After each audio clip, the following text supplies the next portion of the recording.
Hi friends, நம்ம வீட்டில் ஃப்ரிட்ஜில் வந்து ஜூஸ் ஐஸ் கட்டி எல்லாமே இதை கடைக்குள்ளதும் வைக்கிறதுனால ஃப்ரீசர் இப்போ இந்த பனி காலத்தில் நல்லா நிறைஞ்சி போய் இருக்குது. ரொம்ப அடைச்சிட்டு கீழ்ப்பக்கம் ட்ரையர்லலாம் பால் போடவே முடிய மாட்டுக்கு.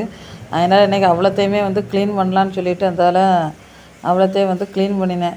அந்த ஐஸ் கட்டி எல்லாமே எடுத்தாச்சு. கீழே எப்படி பார் அடைஞ்சிருக்கு பார்த்தீங்களா? அந்த பார் அப்படி கரைக்க நம்ம மேலே உள்ளது அவ்வளோத்தையும் எடுத்தால் தான் கீழே கரையும்.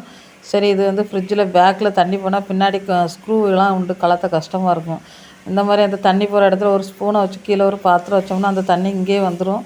நமக்கு ஈஸியாக இருக்கும். உள்ளாடி ஒரு சின்ன பிளாஸ்டிக் கவர் போட்டு தான் ஐஸ் கட்டி எல்லாமே வைப்பேன். எடுக்கிறதுக்கும் ஈஸியாக இருக்கும், க்ளீன் பண்ண ஈஸியாக இருக்கும்னு இன்றைக்கி எல்லாத்தையும் க்ளீன் பண்ணிகிட்ருக்கேன். கீழே என்ன தண்ணி வடிஞ்சிட்ருக்கு. இனிமேல் இதெல்லாம் கரைஞ்சிரும். எல்லாம் இப்போ ஃப்ரீசர் எல்லாம் ரெடி ஆகிட்டு இப்போ பழையபடி ஐஸ் கட்டியெல்லாம் மாட்டி எடுத்து வச்சாச்சு. ஆனால் கீழே உள்ள இன்னும் ஐஸ் கட்டி இன்னும் உழலை. அப்போ இனிமேல் மேலே இதெல்லாம் அடுக்கி விட்டால் தான் அது சீக்கிரம் கரையும். அந்த வெயிட்டுக்கு அந்த தான் கரையும். அதுக்கு வண்டியில் அடுக்கி விட்ருக்கேன். இந்த தண்ணியில் பார்த்தீங்களா எவ்வளோ தண்ணி வந்திருக்கு பார்த்தீங்களா? இந்த மெத்தேடில் வச்சோன்னா பின்னாடி கலத்தாண்டா. வீடியோ பிடிச்சா லைக் பண்ணுங்கள், ஷேர் பண்ணுங்கள், கமெண்ட் பண்ணுங்கள். நம்ம சேனலை சப்ஸ்கிரைப் பண்ணுங்கள்.